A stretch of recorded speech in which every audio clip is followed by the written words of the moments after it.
ശബരിമല സ്വർണ്ണ കവർച്ചക്കാരുമായി സോണിയാഗാന്ധി ഉണ്ടാക്കിയ ഡീൽ എന്തെന്ന് കോൺഗ്രസ് വ്യക്തമാക്കണമെന്ന് യുവമോർച്ച സംസ്ഥാന അധ്യക്ഷൻ വി മനുപ്രസാദ്.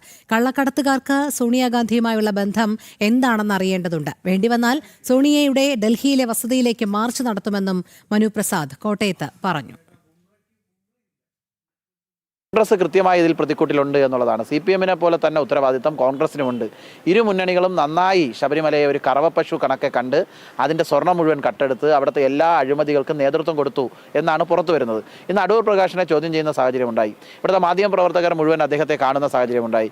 അദ്ദേഹം ഒരു വാക്ക് പോലും എന്തിനാണ് സോണിയാഗാന്ധിയെ ഉണ്ണികൃഷ്ണൻ പോറ്റിയെ കൊണ്ടുപോയി കാണിച്ചത് എന്ന് ഇന്ന് പൊതുസമൂഹത്തോട് പറയാൻ തയ്യാറായിട്ടില്ല. ഇന്ന് ലോകത്ത് നടക്കുന്ന ഏത് വിഷയങ്ങളിലും മീഡിയയിലായിട്ട് പത്രസമ്മേളനം നടത്താനും പത്രക്കാരെ കാണാനും പ്രതികരിക്കാനും തയ്യാറായിട്ടുള്ള കേരളത്തിലെ പ്രതിപക്ഷ നേതാവ് ഇന്നേ വരെ ആ ഒരു വിഷയത്തിൽ പ്രതികരണം നടത്താൻ തയ്യാറായിട്ടില്ല. കോൺഗ്രസ് ഉൾപ്പെടെ നടത്തിയിരിക്കുന്ന ശബരിമല കൊള്ളയിൽ നിന്ന് കോൺഗ്രസ് രക്ഷപ്പെടാം എന്നുള്ള പരിശ്രമമാണ് ഇപ്പോൾ നടക്കുന്നത്. SITയുടെ ഭാഗത്തു നിന്നുള്ള അന്വേഷണങ്ങൾ SITയെ ഭീഷണിപ്പെടുത്തുന്ന തരത്തിലുള്ള ശ്രമങ്ങൾ വന്നു കഴിഞ്ഞു. അതായത് ഭരണം മാറാൻ വരുന്നു, ഇനിയും നമുക്ക് കാണാം എന്ന നിലയിലേക്കുള്ള കാര്യങ്ങൾ മുന്നോട്ട് പോകുന്നു. ഇപ്പോഴുള്ള ഭരണ സ്വാധീനം കൊണ്ട് പലപ്പോഴും SITക്ക് അന്വേഷണം കൃത്യമായി മുന്നോട്ട് കൊണ്ടുപോകാൻ സാധിക്കുന്നില്ല.